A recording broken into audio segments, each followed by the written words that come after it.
I'm like, hey, what's up, since your pretty ass soon as you came in the door. I just wanna chill, got a circle across the road.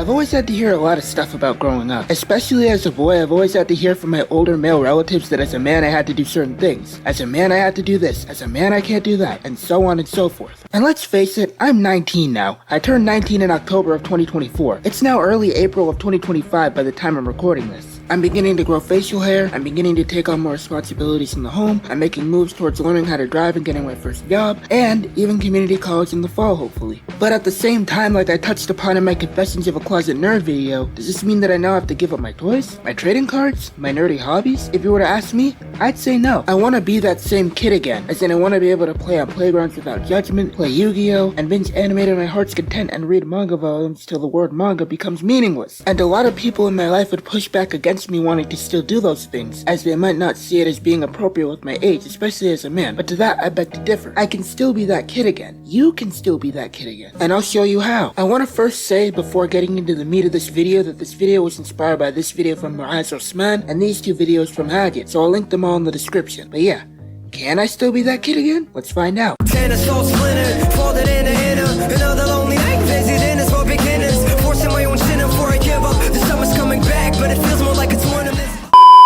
So for those who might be seeing my channel for the first time, my name's Loaf. Well, okay, that's not my real name, but it's what I go by online. I've been making videos under this name for I think either 4 or 5 years now. Before that, I made anime clip compilations, and before that I made Beyblade videos. And for those who are already familiar with my channel, you may have seen me grow up through it. From a wide-eyed freshman in high school who felt like he could take over the world, to a slightly more cynical and snarky and parasocial sophomore, to a depressed junior, to a senior who may not have been around the block just yet, but was just starting to step outside onto the porch. And indeed, that's kind of where I still am. This porch is kind of comfy, not gonna lie. I graduated high school in May of 2024, and ever since then, well, it's been a lot. A lot has happened since then. Loss, lessons learned, repeating the same mistakes, depression, finding my way out of that depression, self-discovery, fallouts, reconciliation, more fallouts, more depression, slow recovery, and a lot more. I am not even kidding when I say that the Otaku Loaf lore for 2024, and even now in early 2025, goes crazy. And it's all made me think, especially now with my changing body and new responsibilities, man, will I ever be that kid again? And honestly, in contrast to what most of the people, especially the men in my family, would say to that, I'd say yes. To me, it's all about balance. Going in one direction where I shirk all my responsibilities and goof off all day every day isn't the life I want to live. But also neglecting my inner child and cutting off my so-called childish hobbies and likes and giving into outdated ideals of manliness isn't the life for me either. It's the path some of my other family members have chosen, but it's not the path that I want to choose, if that makes sense. And you know, it's not like I'm still not learning new skills like laundry, and learning languages that aren't French, because I hate France, and even cutting my own hair. We don't talk about when I absolutely decimated my sideburns on accident in mid-November. And I'm still feeding my brain even after graduation, and I've been making moves towards going back to school for a more formal education in the field of linguistics and psychology, especially pertaining to mental health. And in the meantime, I'm educating myself by learning languages that aren't French and listening to podcasts. So as you can see, things in my life are indeed going somewhere, and I'm doing it all while feeding that inner child of mine. I still play with my Sentai morphers even though their batteries are long dead. I still play Yu-Gi-Oh! Even though I've never won a single game so far. I still have my old Beyblade launcher and Baylogger, and I still assemble and play with my Voltron figurines from time to time even though some of them are busted up. And I specifically mentioned my morphers' lack of batteries, my consistent loss streak in Yu-Gi-Oh!, and the broken state of my Voltron figurines to illustrate that even as the vessels in which we engage in our quote-unquote childish hobbies age and inevitably wither, we can still find joy in them. Especially when finding joy in your hobbies, no matter how childish others may deem them to be, can be a positive impact on your mental health. I feel like it should be a more normalized thing to take joy in the little things, no matter what anyone else has to say about them. Even if it's just some paratha in the morning, even if it's just playing with the same busted up Blue Lion figurine, or even if it's just listening to your favorite anime openings on repeat on Spotify. You gotta find hope in small places, and that's exactly what I'm trying to do. But I also get why they've been saying the complete opposite. Yeah, let's get into that.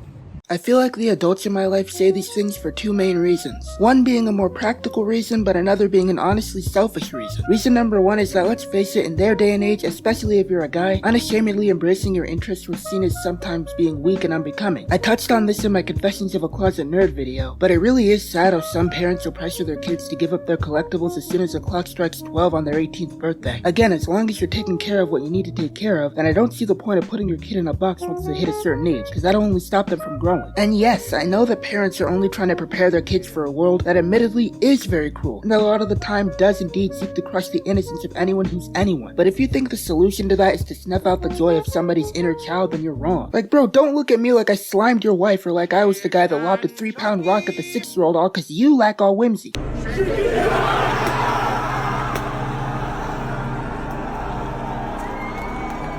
Getting back on track though, why not instead teach them how to operate in this cruel world with their wits about them and a smart exterior that knows how the world operates and how to be serious when needed, yet a soft interior that retains and nurtures that inner child and that reveals said interior to the right people. This is something that I had to learn, as while it was never too overt, the notion that because I'm growing up and especially as a man, that I have to give up these things was and still is being drilled into my head. And honestly, while I don't disagree with some of those sentiments, a lot of them do more harm than good. And the second reason is probably just because of how they themselves grew up. They grew up with some of those sentiments forced onto them, and it was probably even worse in their day. So they feel like they need to continue the cycle. Or even worse than that, some parents get jealous seeing their kids buck these sentiments because they themselves never had the courage to do so. And I want to be able to make my own path and break free of this cycle and predetermined path. And if anyone watching this is doubting that I can do it, just watch me.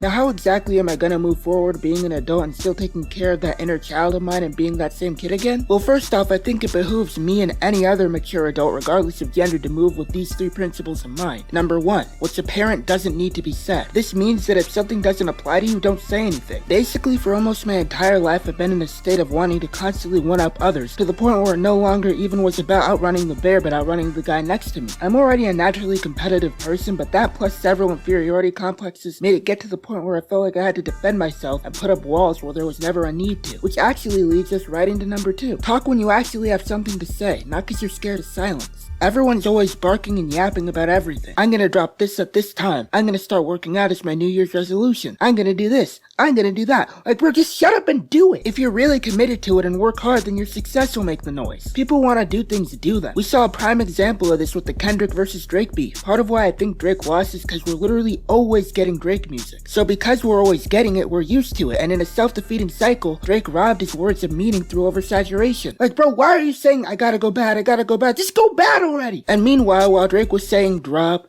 drop, drop, drop, Kendrick was in the shadows waiting for the right time to strike, and only tweeted and promoted anything when it was actually time to slide and do the action. And that's something I've been trying to do more often. Not talking about it, but actually being about it. That's why for future projects, I probably won't even do that much promotion. Things will come out when they're out, and constantly promoting it'll lessen the impact when it actually does drop. And the reason why I'm even mentioning Kendrick versus Drake is because if you didn't get it by now, I'm a pretty big Kendrick fan. And oh my gosh, that Super Bowl performance was just heavenly. And the smile towards the camera was just some devilish work. Anyway, for the last of the 3 principles, we got number 3. Don't be afraid to protect your peace, even if it means burning a bridge or taking a break from someone. There have been plenty of times where I've been wronged even by the people closest to me, and I've either had to cut them off or simply take a break from them. There have also been plenty of times where I was the person at fault, and people have had to take breaks from me or even burn the bridge with me. And honestly, I don't blame anyone for it one bit. All I can do is keep moving forward and be better in the future. And those are the 3 things I'm keeping in mind as basic principles for moving in a more mature way going forward into my adult life. Especially the last one, because I've been a people pleaser, and I still am in a lot of ways, so fellow people pleasers, please be aware of this. And because we've already established that I suck at segues, we're just gonna go to the conclusion now.